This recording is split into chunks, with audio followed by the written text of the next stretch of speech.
Today we're going to clear paper scraps inside the drum. On your Brother MFCL2710DW. Before working on your Brother machine, please allow it to run for 10 minutes to allow the fan to cool the internal parts. Open the front cover.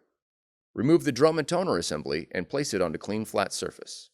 Placing scrap paper under your drum and toner is recommended. Next, remove the toner cartridge from the drum unit by pressing the green lock lever. Carefully examine the drum for obstructions, such as labels, tape, or ripped paper. Remove any obstructions found.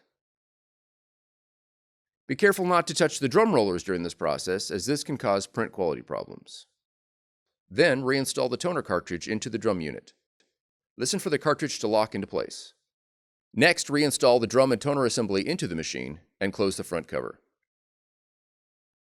For more tutorials, FAQs, and videos, visit us at www.brother-usa.com. If you found this video helpful, be sure to subscribe. Thank you for choosing Brother.